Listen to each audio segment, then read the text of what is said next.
Okay, we'll give everyone just a minute to get on the call before we start. We'll start in just about 1 minute.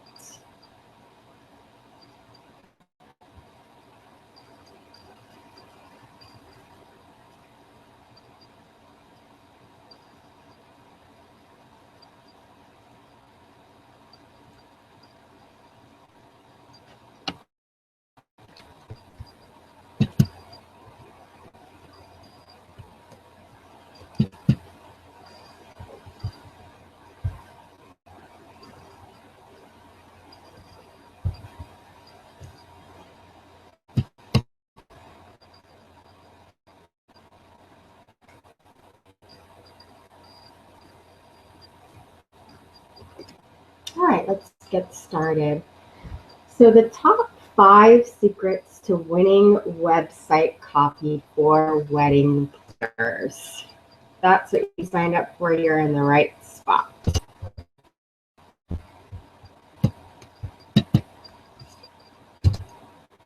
So Danny Johnson said, words are powerful. They can either limit you or position you for success.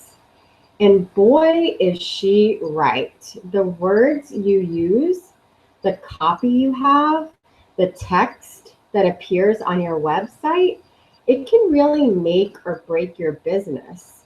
It can be the difference between a bride landing there on your site and booking you right away to having hundreds of brides landing on your site and clicking that big fat X, in the upper right hand corner.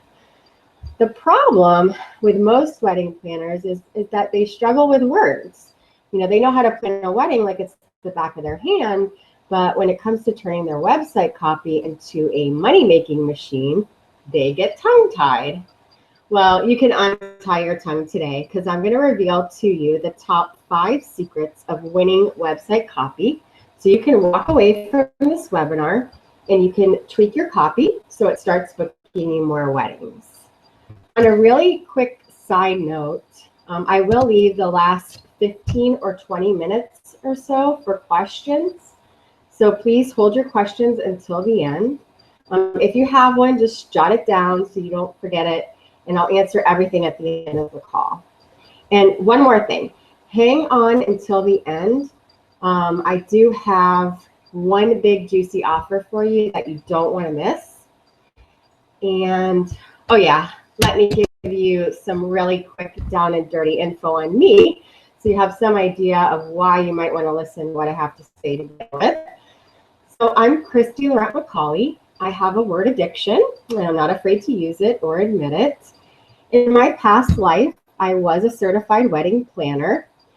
In my current life, I am the wedding planner copywriter. I'm a published author, copy expert, marketing maven, communication chica, wife, mother, so much more. I wear a ton of hats. I know you do too. And I know this because as a former certified wedding planner, I walked a mile in your shoes, pumps, stilettos, or stylish flats. I've been writing since I was about 2, but it probably didn't make much sense till much later in my life. In the real, we have over 18 years of writing and marketing experience.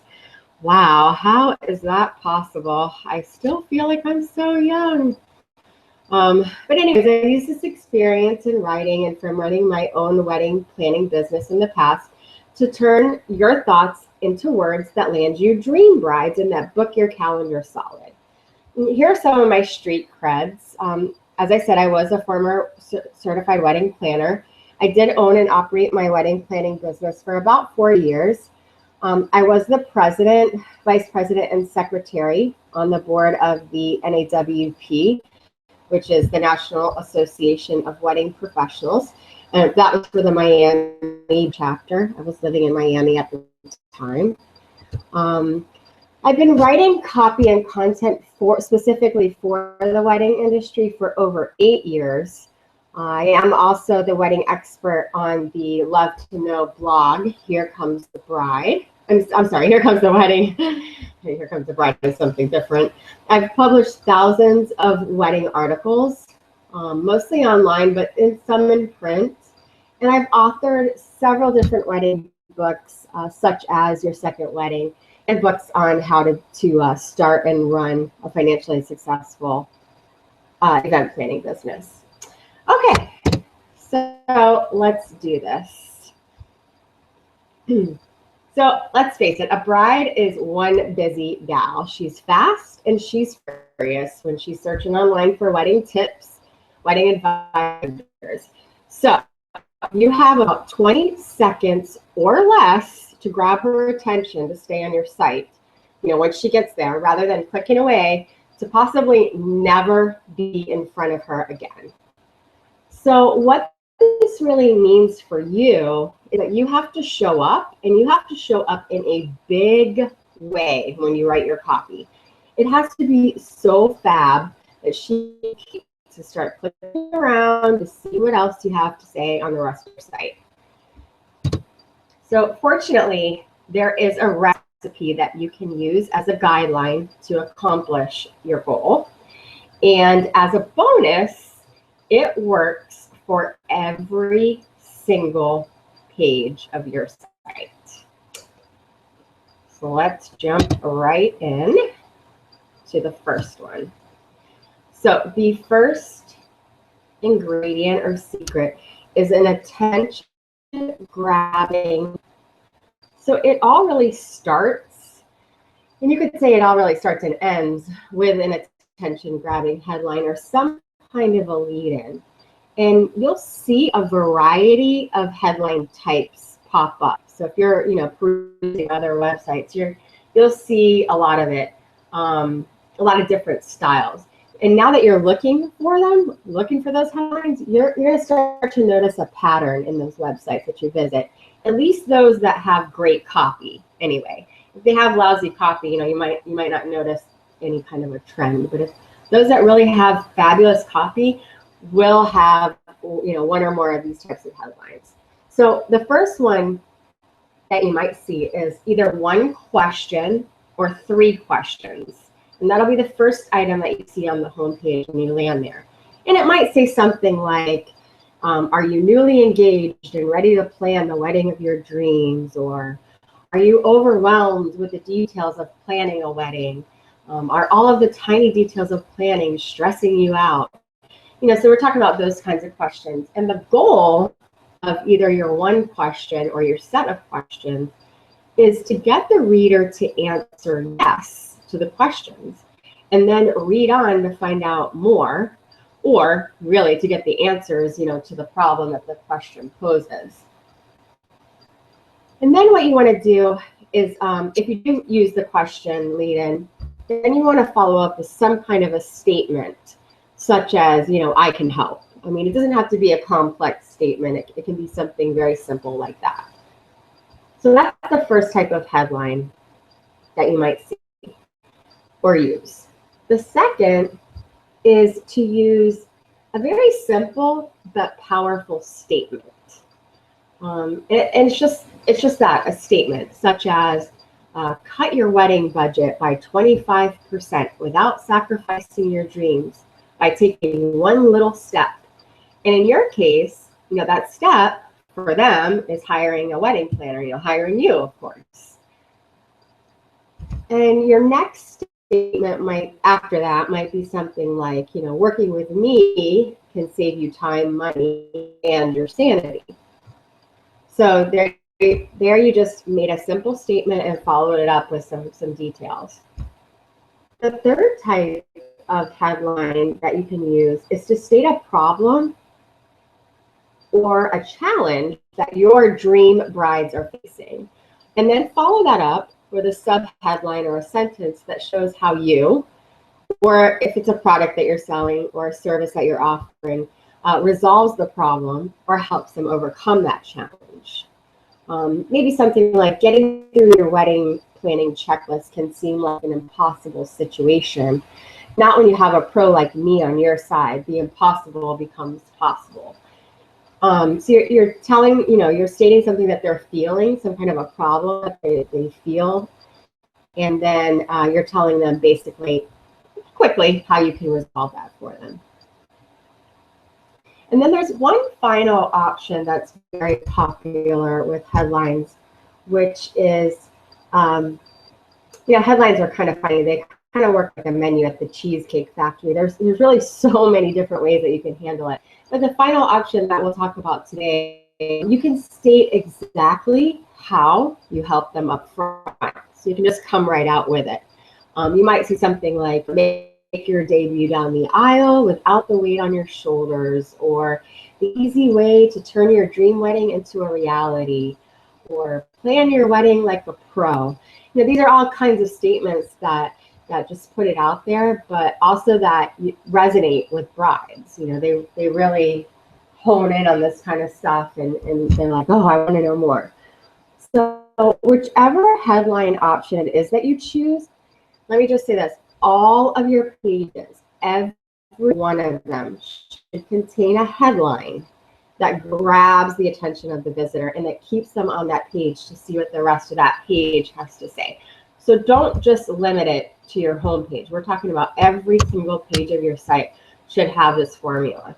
And by the way, you can mix and match that you use for each page. So on your home page, you might have a headline where you state how you help them right up front. But then when they get to the About Me page, you might lead them in with a challenge or a problem headline. And then when they jump over to the Work With Me page, they might see some questions or a question headline approach there. So you don't have to choose, one approach and stick with it through your whole site, but you should have an attention-grabbing headline on every single page of your site. And I'm not talking about the name of that page. So it's not, home page is not your headline, or, Work With Me is not your headline. I'm talking about an actual headline, that starts above the copy of your page. Okay, so that's the first ingredient or secret that you have to have on every single page. Second, you have to create a need or a desire for the service that you're offering to them.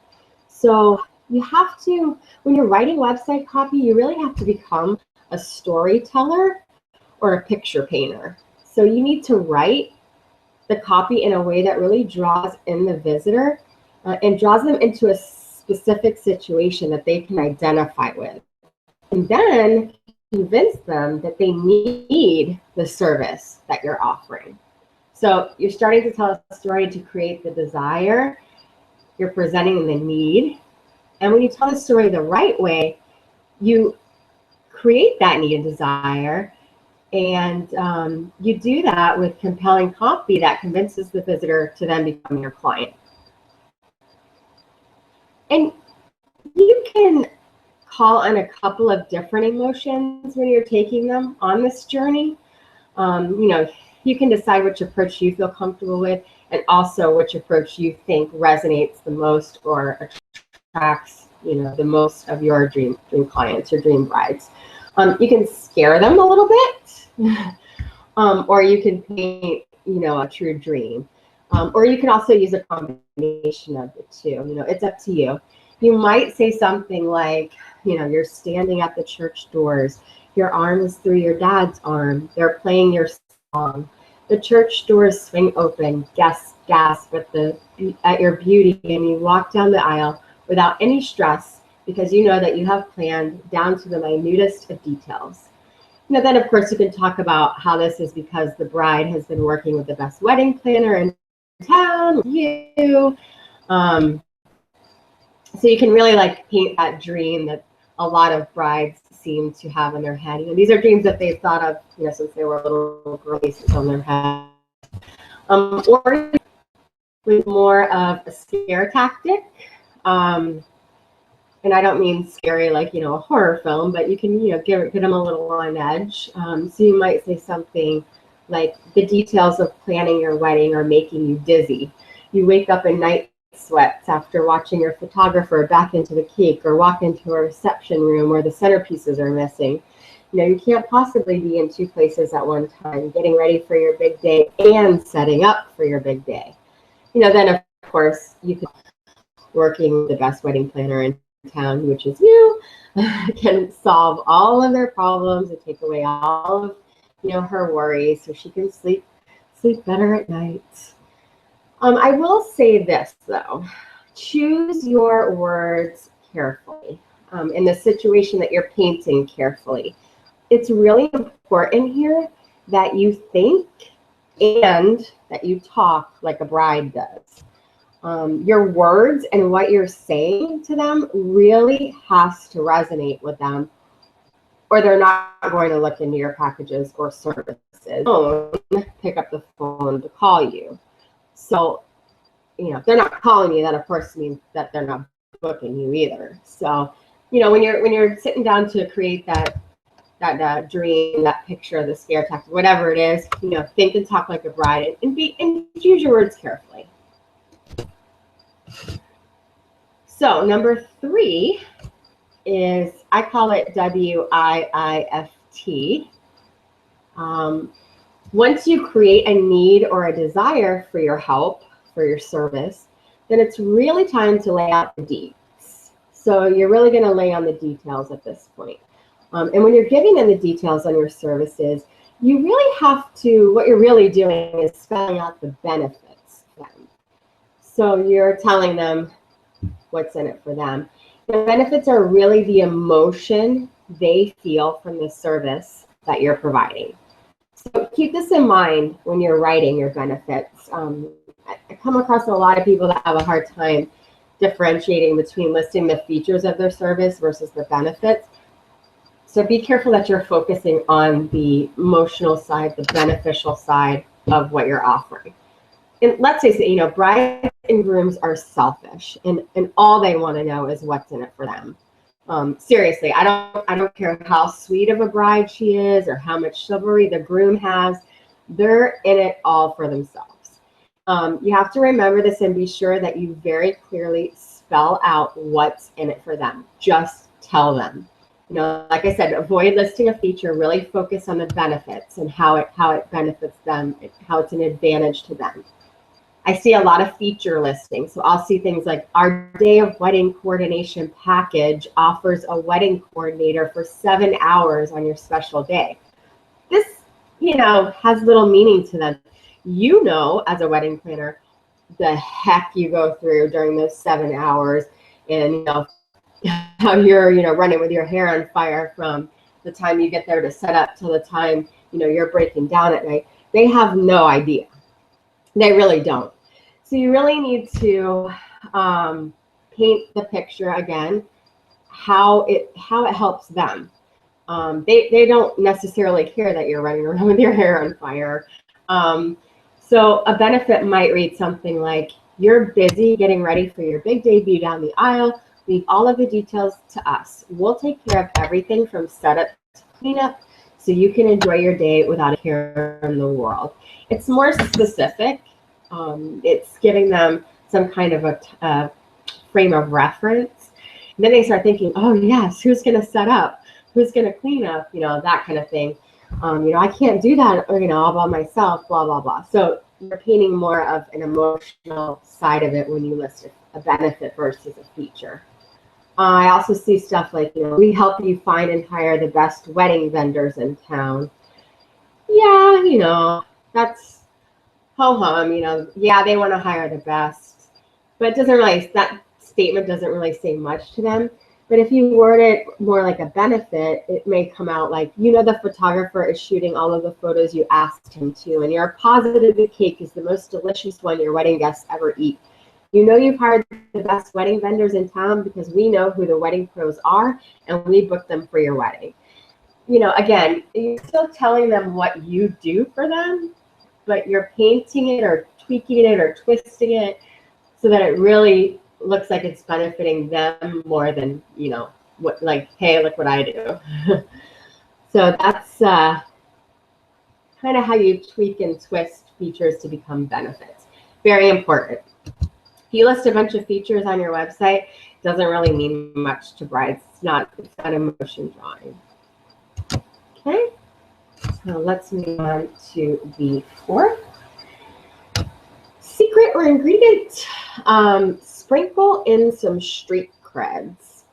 So in a similar genre to the WIIFT, you have to sprinkle in some of your own street creds. And what I mean by this is tell them why they should listen to what you have to say or why they should hire you. But you have to do it in a way that's still all about them and less about you.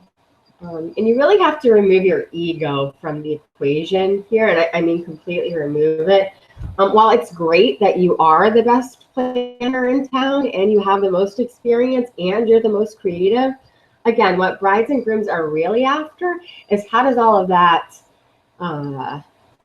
bestness, experience, creativity, how does all of that work out for them? How does all of that work out for me? That's what they're thinking.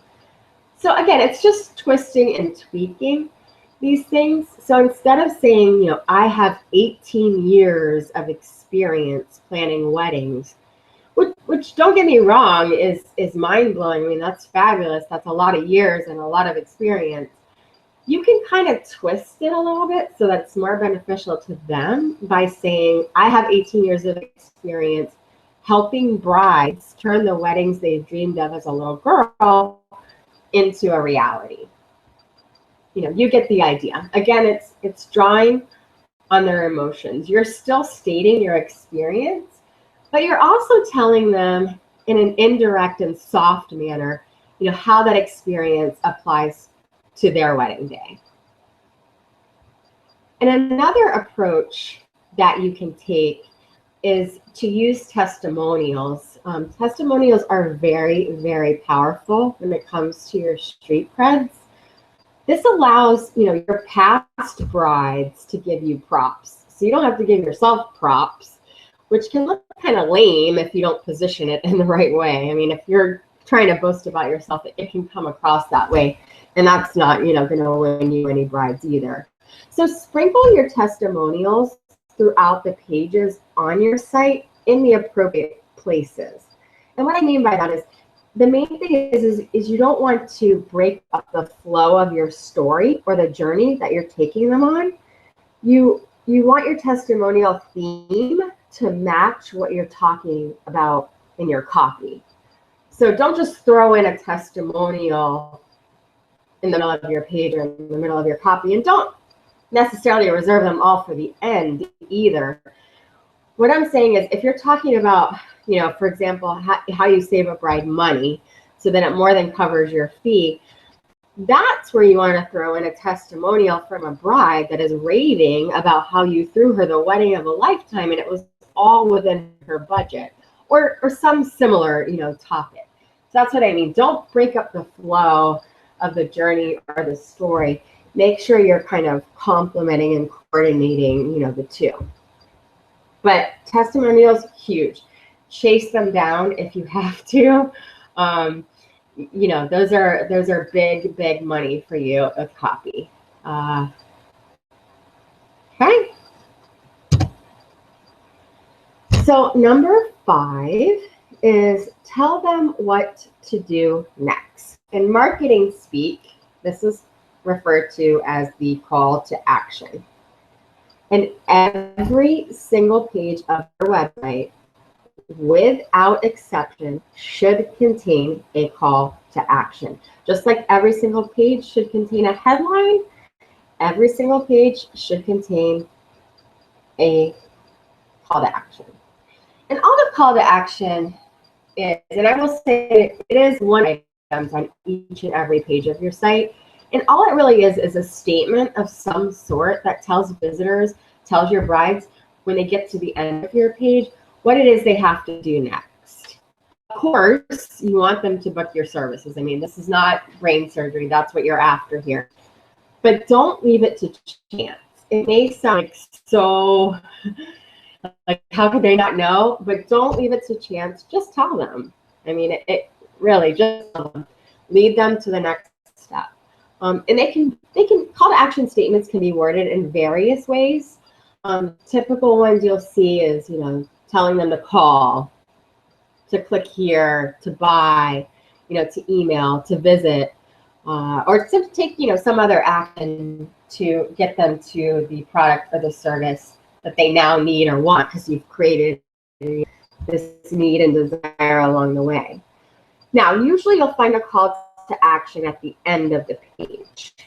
It's acceptable to sprinkle in some call to actions throughout the page. And this is especially true if the page is long. If you have a long page of copy, you can definitely break it up.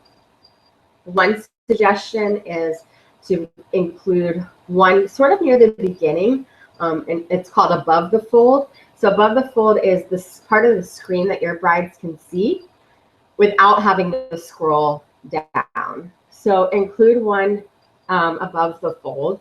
And then if it's really long, you might want to include one in the middle somewhere and then one at the end.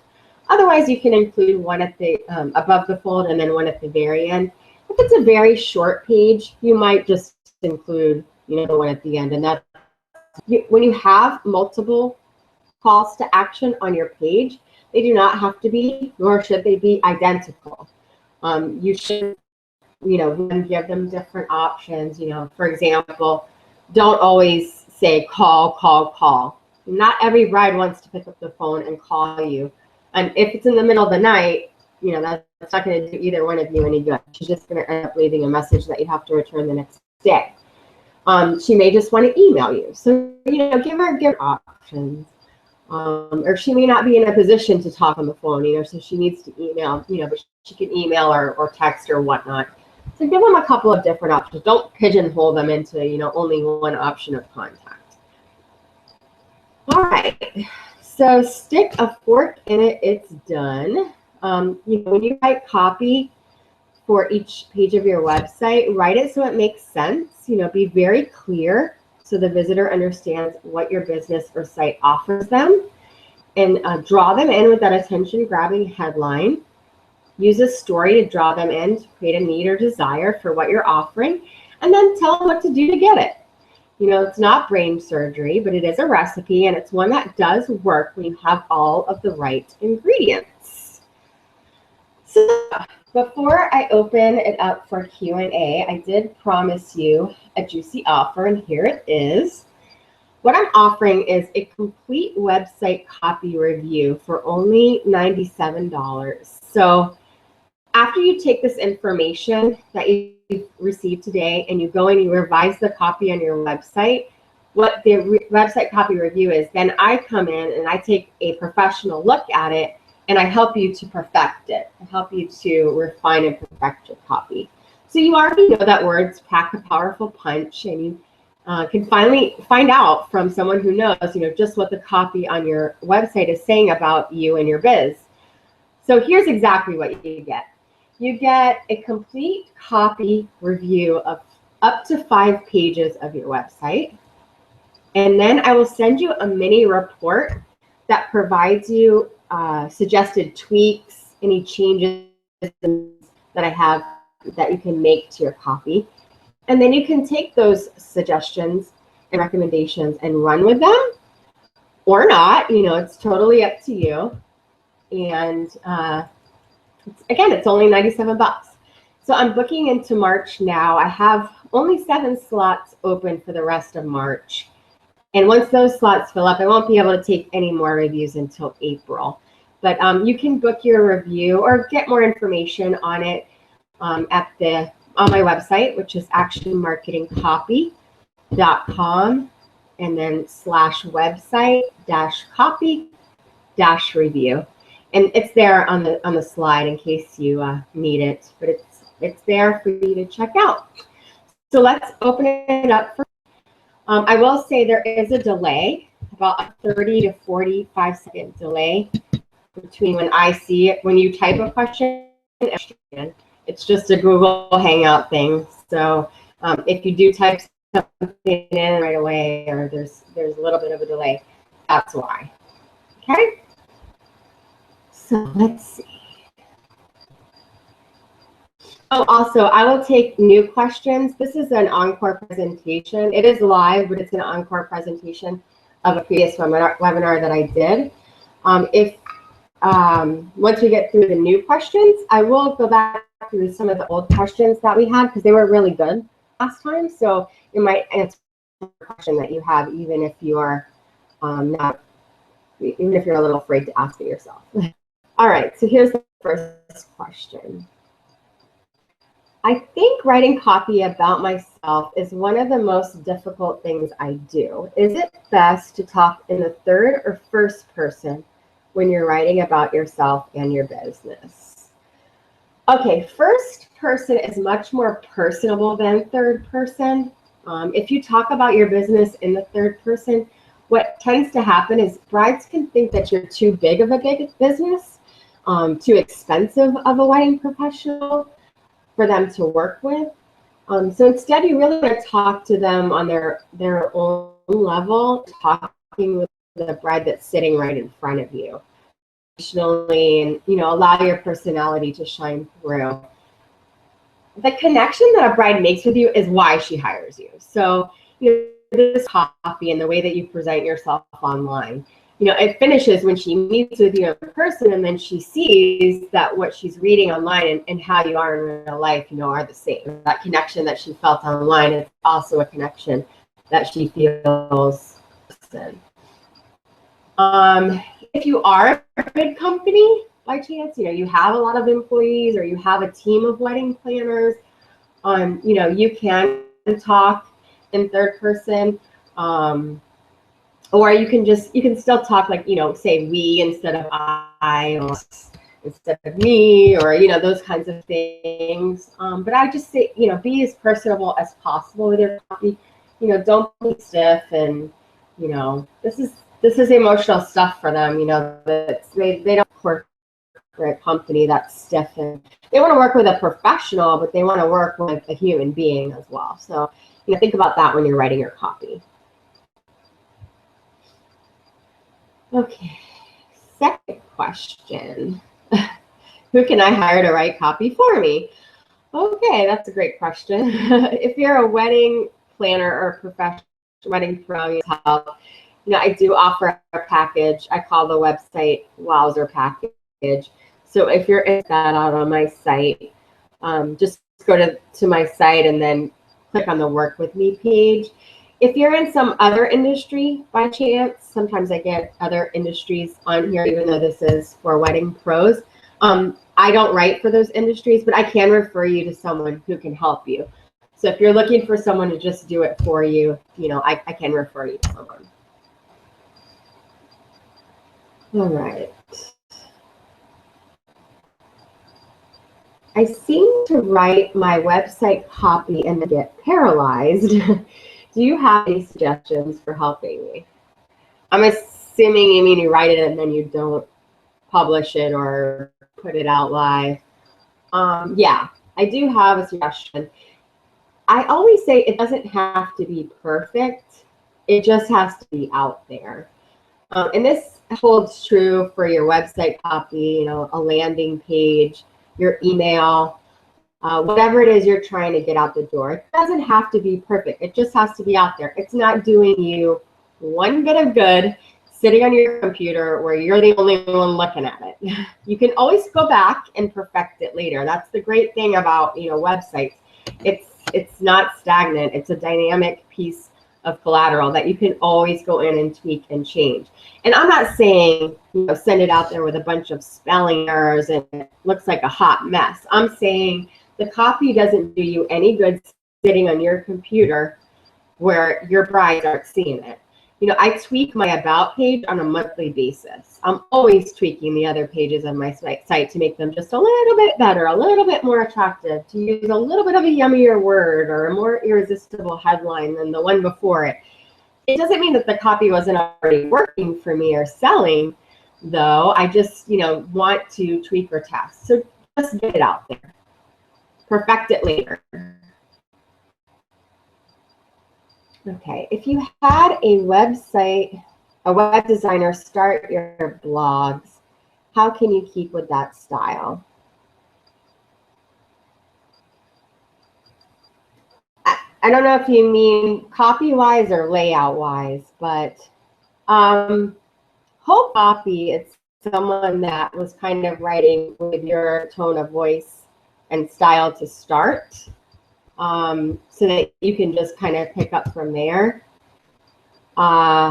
If you mean layout or design, you know, you should be able to just populate your content, you know, into the existing template. But if you need to tweak, like if your web designer was writing your copy for some reason, your content for some reason, and then you're going to pick it up, you know, it's okay to start writing slightly different from them. Write like you know, speak like you, talk like you, be you. You're the only one that can be you, and these girls hire you for you. They're not hiring, you know, you for any other reason. They're hiring you because they feel comfortable with you on a personal level. So talk to them, you know, just like that. Hopefully that answers that. Let me know. Okay. Can you talk a little bit about writing SEO copy, search engine optimization? A recent change, we should be writing SEO. Okay, so SEO is still in a while. There have been some changes this year. Number one, Google's looking for copy now and content that makes sense. In other words, it's writing that talks to humans like they are humans. So it's writing that makes sense. Number two, the changes also affect the length of your copy, the number of words. Longer used to be better than shorter before, and now that's not necessarily the case. Again, it's more about what the copy says and the information that the content contains than it is the length. So don't get so hung up on, you know, how many words you have. You still want to include your keyword that you're targeting, you know, preferably in the headline content, so in your copy or your body, in the URL if possible, and in your meta description. If you have a WordPress site that you're using, plugin is Yoast, and it's really, really easy to use, and it really publish all of it. It's you don't have to be an SEO expert to necessarily make it work for you. Okay, the previous question was about copy, so hopefully that answered the question. I mean, you can try to pick up the voice and the tone, you know, in the way that your designer wrote for you. But again, not necessarily going to behoove your business to do that unless you happen to have the same, you know, voice and style as the designer.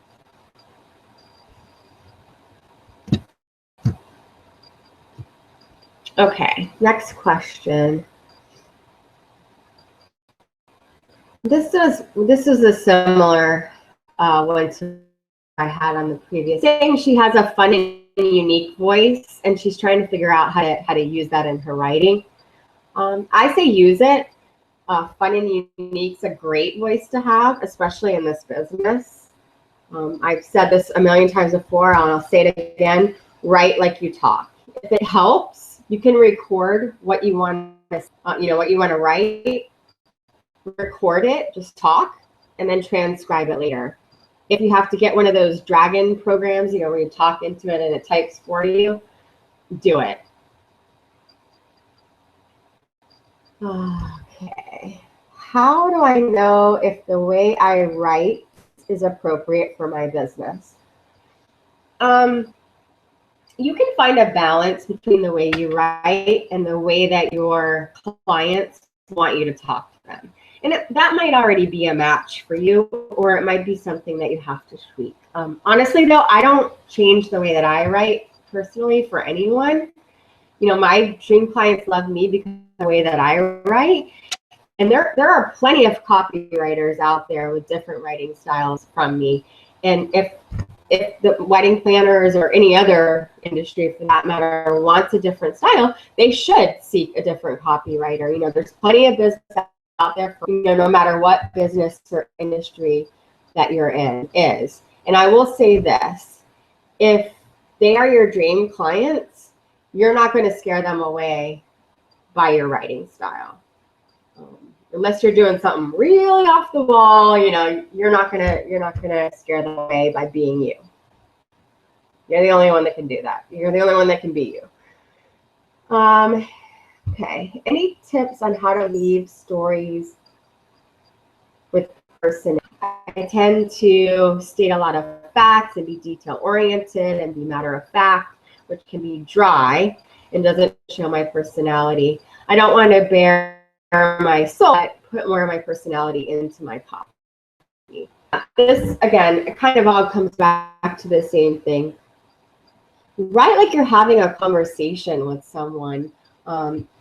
You know, pretend you're face to face with one of your girlfriends, you know, over a cup of coffee or a glass of wine or whatever your drink of choice is, and let it rip. If you get too personal, you can always go back and edit it out.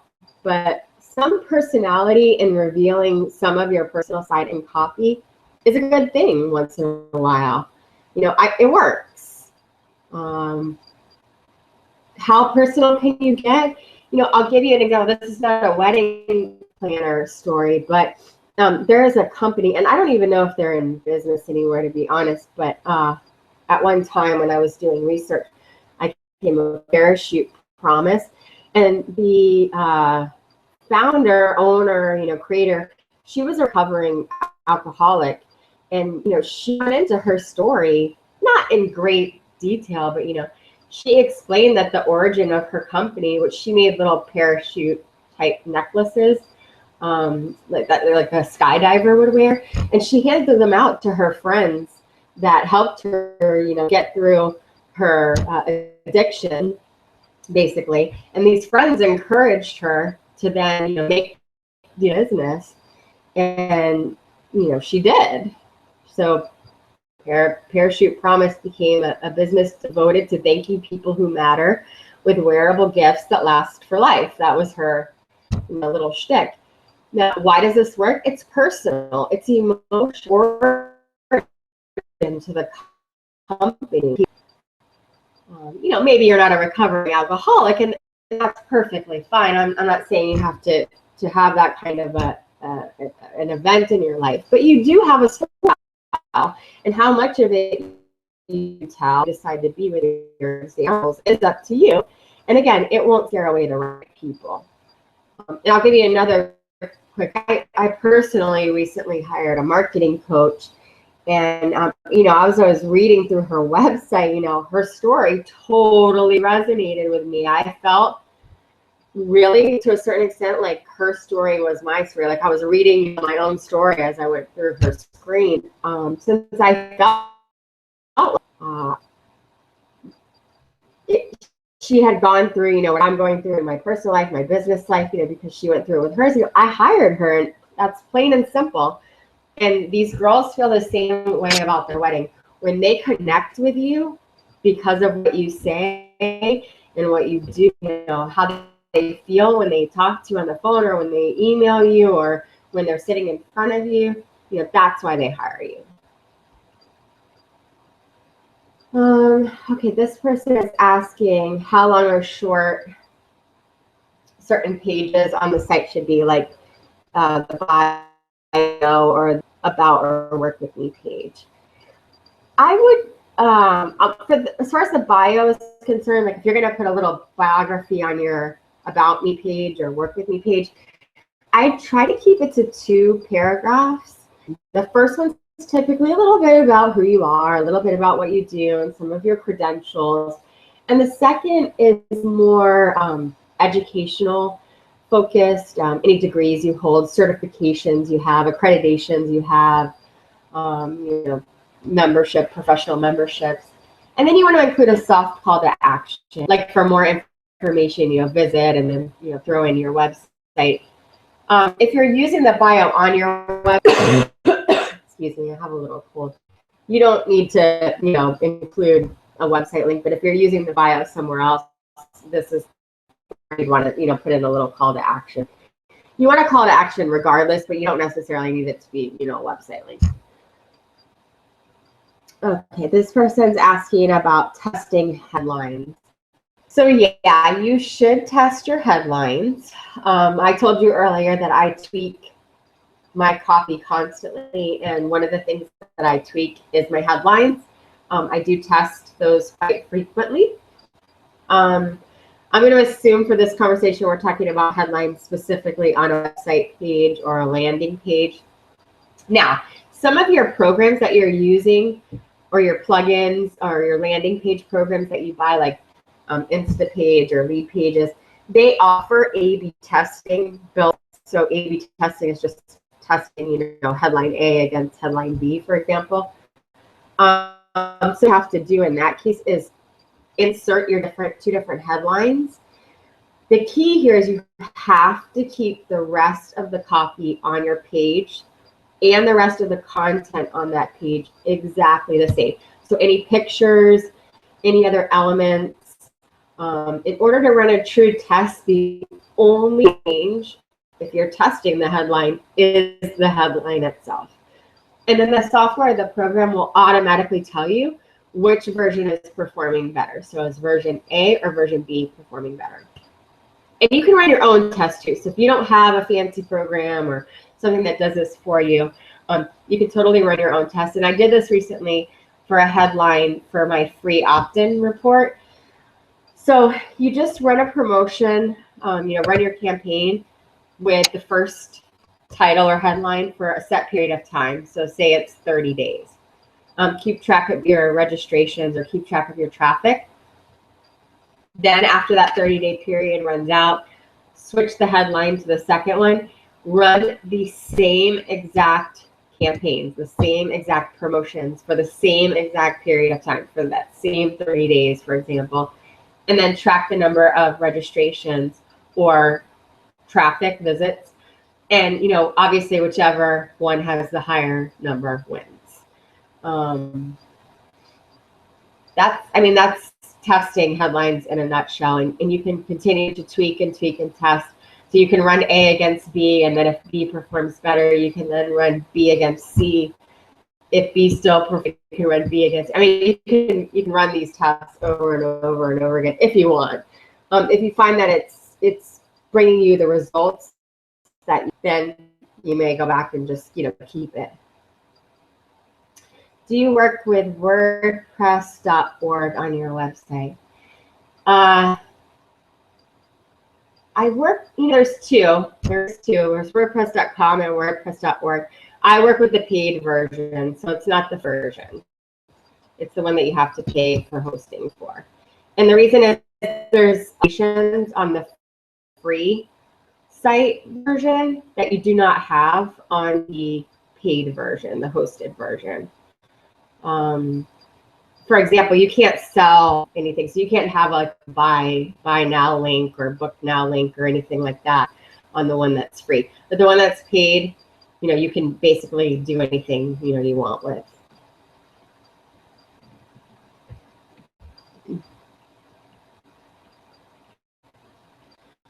Okay. Then someone else is asking about having a long page of website copy, or is it best to keep it short? It depends.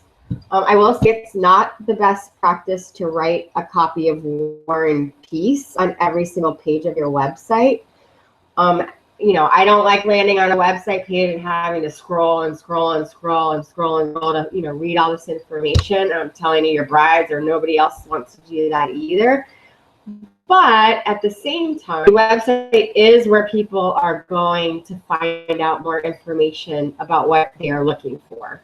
So the best policy is to write the copy that you need to write to cover what you need to say and the information that you need to provide. And again, don't get hung up on how many words it is, how long it is, or how short it is. If it takes you 495 words to give them all the information that they great. If for some reason it takes you 2,000 words and there's no way you can cut that down or cut it back, fine. On word count, really be concerned about content, information. Okay.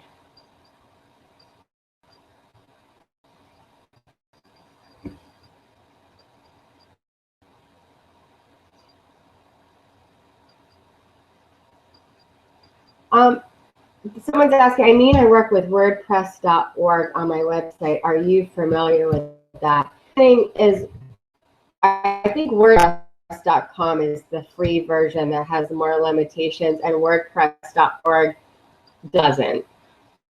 So that's my understanding of the two. As far as like inputting copy or content or anything like that, it's the same process whether you use one or the other. I mean, it almost looks identical. It basically looks identical in the back end of it. It's just a matter of there's rules and for the free one versus the paid one, which I think is the free one is WordPress.com, and I think the hosted version is WordPress.org. So yes, I am familiar with it, but that's my understanding of the difference.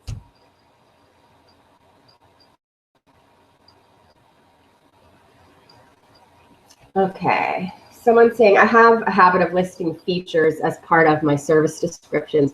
Is there an easy way to turn the benefits? Yes. If you have to start by literature, that's okay. Just don't hit the publish button, quite yet. Tackle one feature statement at a time and work with it until you can rewrite it as a benefit. So, figure out how that feature is an advantage, what it makes them feel, how it benefits them, and then reword it that way. And, let's say you're a jewelry designer for and you're selling, this bright yellow piece of jewelry. The feature is that it's bright yellow. The benefit is, you could say brighten up your spring and summery wedding attire, with this bright yellow necklace, your warm weather style. If someone's looking for a bright yellow necklace, the feature might be enough, but when you twist it into a benefit, they might not even be looking for a yellow necklace, but now, they're going to buy a yellow necklace even though they didn't start out looking for one. So you can see how that works. And the same holds true of any, product or service that you might be selling. Okay, and that person's seconding with, what's the rule of thumb on the length of a service description? So when you're writing product or descriptions, the length of them depends on different things. First, I would consider the number of products or services that you're listing or offering on that particular. If you're offering like one to products or services, I would stick to maybe a paragraph or so for each. And if you need to go into more for some reason, then have them click to a page, where they can read that full description, if they want to. When it comes to those individual descriptions, so if you have them just one product or one service, or you have them click from, one page to another to get a fuller description. I use the same rule of thumb as everything else. Don't get hung up on the word count or the page length. Focus more on saying what you need to say or really that you need to share. So think like that. What kind of questions are they going to have that this description is going to answer for them? What do they want? What do they need that, this description is going to provide for them? Okay.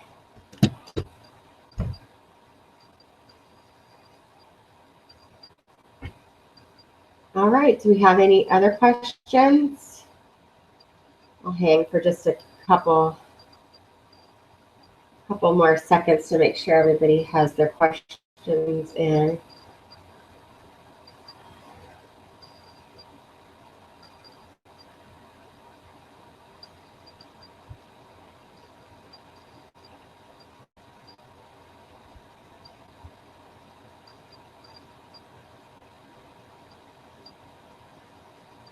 Any other questions? A lot of great questions again today.